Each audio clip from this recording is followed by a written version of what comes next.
We are recording. Log. Oh. Logarithmic.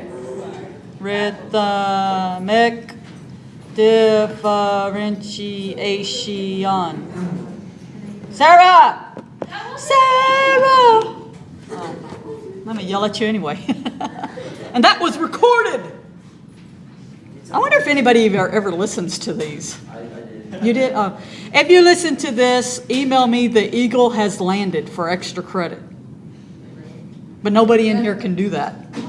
And I got all your faces memorized.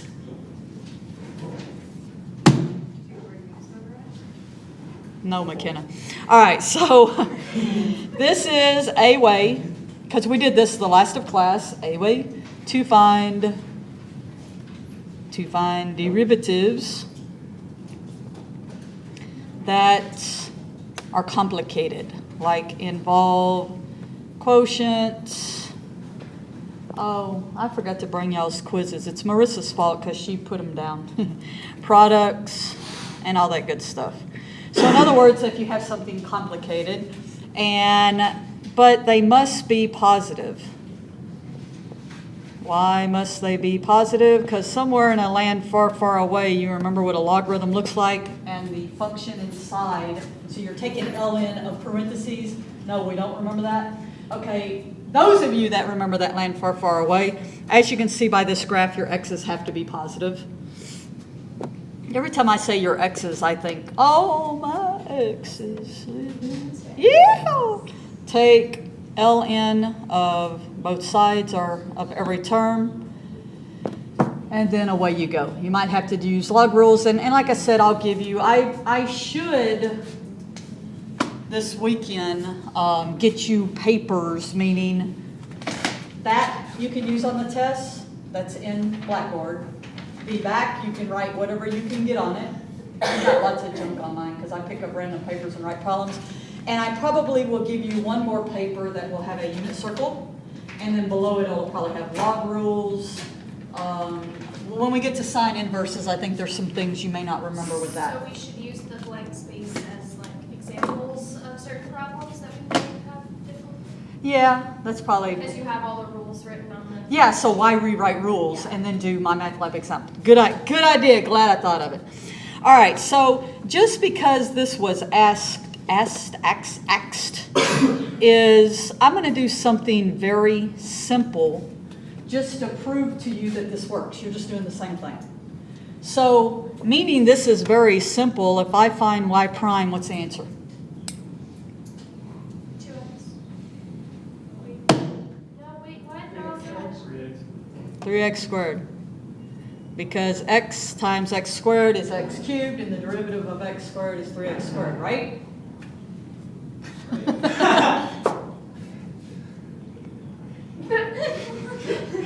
Weird freaking people in here.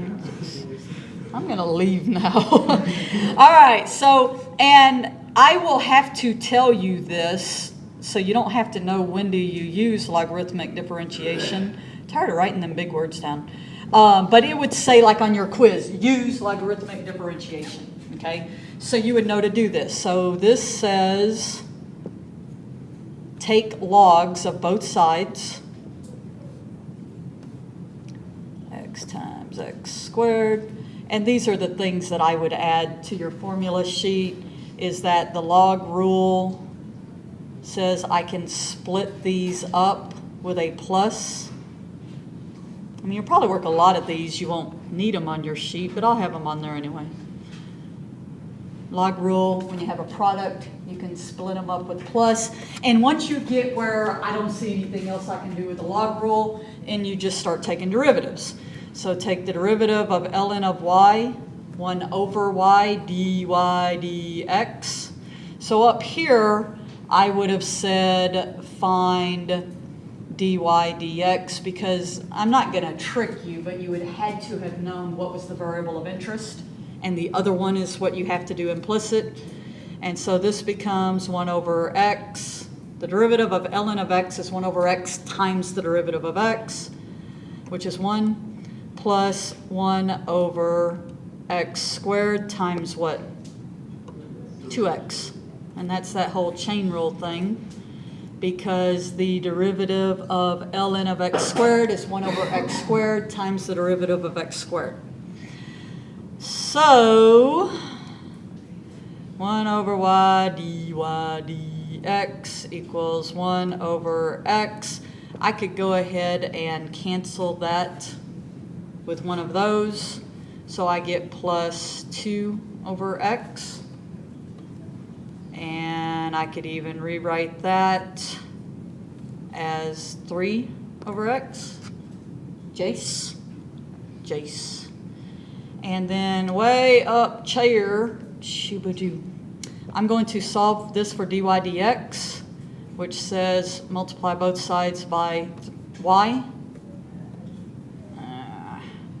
And now where I see a y, I'm going to plug in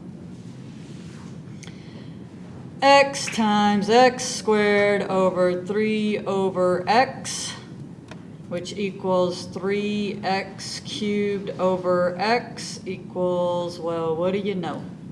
So you could practice this, however, like that big ugly one we did. If you did it with the quotient rule, if you remember what we did last, it probably wouldn't look exactly the same, because you'd probably have to manipulate it by getting common denominator. You'd probably have to do some things. So I wanted to do something really easy to see.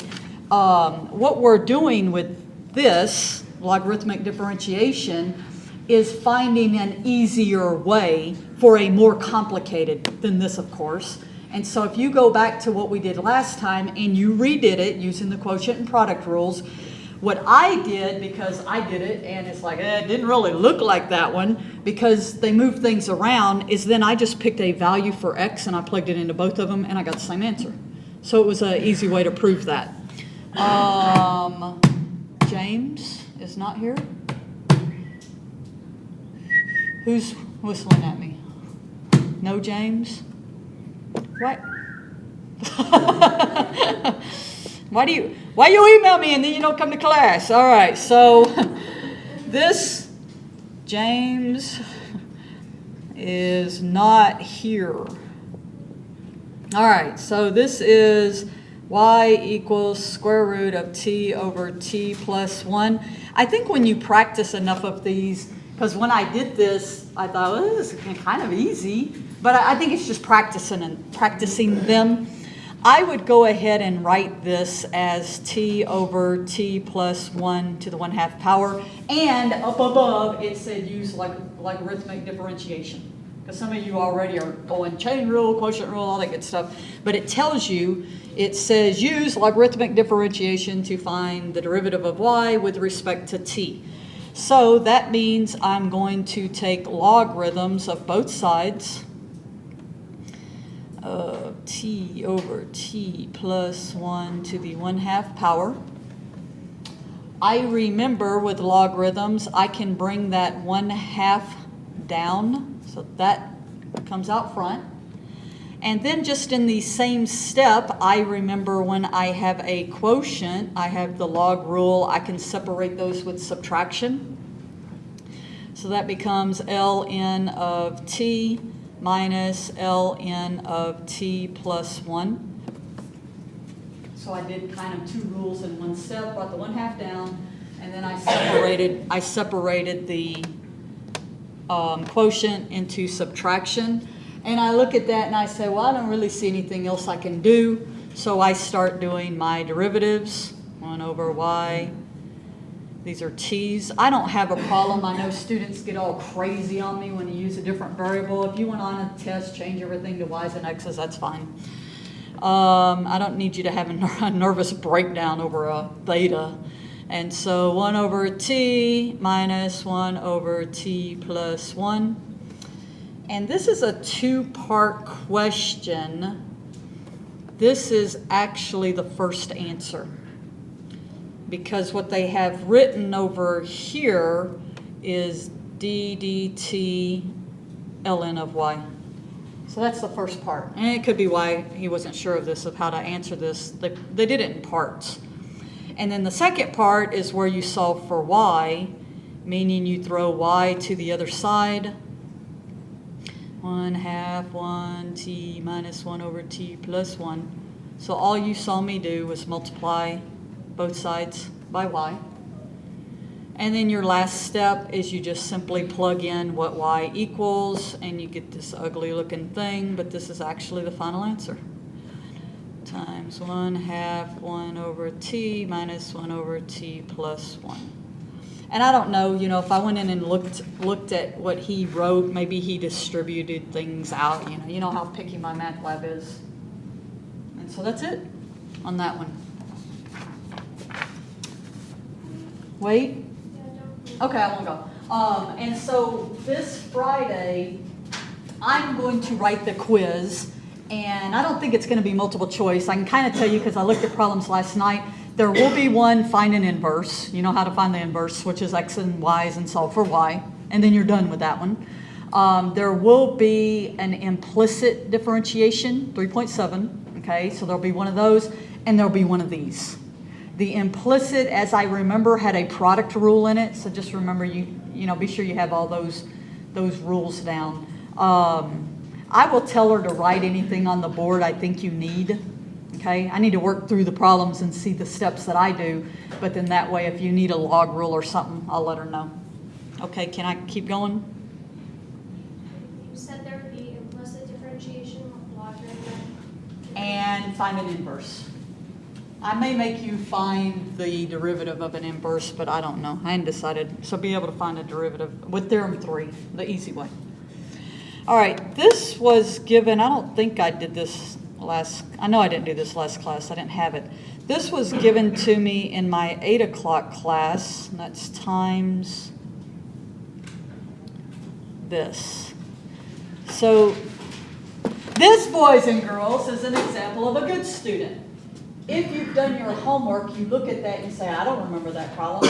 This student goes through the study plan and works extra problems. So this is a study plan problem. In fact, I can tell you, it's study plan 3.8.77, because this could be something I could give you. Meaning if you go and click on study plan, go to chapter 3, section 8, it's question number 77. That's how you read that. All right, so the first thing I see when I look at this is that. And my mind kind of goes, well, there's something about log, product, add stuff. They have to be same bases. Those aren't the same bases. So then I go back and I say at the very end of our lecture, I told you if you were interested, this is a just do it because I said do it, memorize type deal. Log base A of x is 1 over x ln of A. So that's a definition. If I want to find the derivative for a log, log, any base of x, it's 1 over x times natural log of A. So hopefully when you're looking at that, you're going, they changed base. Do you remember the change of base formula? Free quiz? Anybody could write it on the board right now. Come on, Eric, you can do it. Just being shy.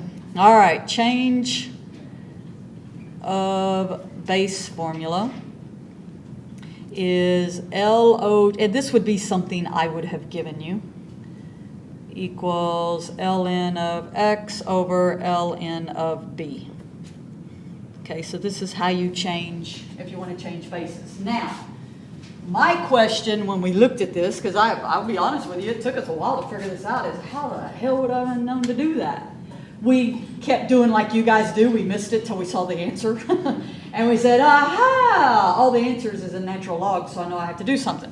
So the first thing, all I know what to do with this is a product rule based off of this definition over here. So that's what I'm going to do. I'm going to do the product rule that says take the derivative. I know y'all don't like my order.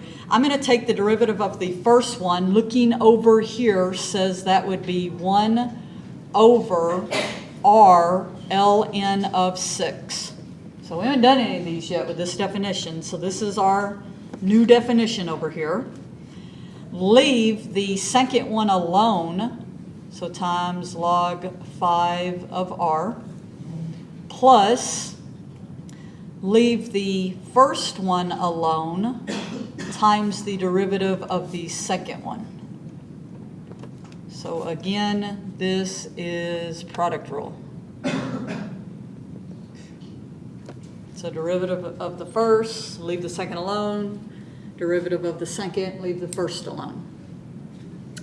All right, so I'm just going to rewrite this. There's that stinking arrow again. I'm going to rewrite this as one, well, not as one fraction yet, but as fractions. Log 6r. And when I get to this point, the only thing I can think of to do is get common denominators. So I do that. I see that this side is missing just an ln of 5. And of course, this side is just missing an ln of 6. So I'm going to have that log base 5 of r still. What I'm doing is just cross multiplying times ln of 5 plus log base 6 of r times ln of 6 all over r ln of 6 ln of 5. I didn't have to repeat the r because both of them already had an r. And so that's all I did there. It was like, again, like I hear you guys say all the time, I just cross multiplied. So, Oh, and that's a very ugly 5, but that's a 5. And this was the point we figured out the change of base formula. Because again, I wouldn't have known that. Most of you, if this was a problem on a test, you're done. Okay, so I would have had to tell you something. And so the change of base formula up here, anything that has an log, I'm going to change the base.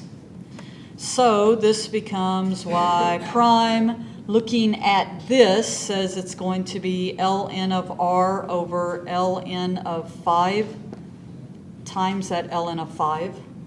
So that's these change of base plus ln of r over ln of 6 times ln of 6. That's change of base. And I still have this denominator, r ln of 6, ln of 5. So all I did again that step was change bases. Again, I would have somehow, I would have said, write your answer in terms of one base. And that would have been the only way you would have known to even do this. And again, like I said, we only figured it out looking at the answer. That cancels, which leaves me with 2 of these, ln of r's, ln of r's. So I get 2 ln of r over that. This is a good problem. I was kind of glad when she found it, to go through all these steps. And again, just to remind you of the change of base. So that way, if I decide to put something like that on the test, you would know because I'd give you the change of base formula. I think your test is probably going to be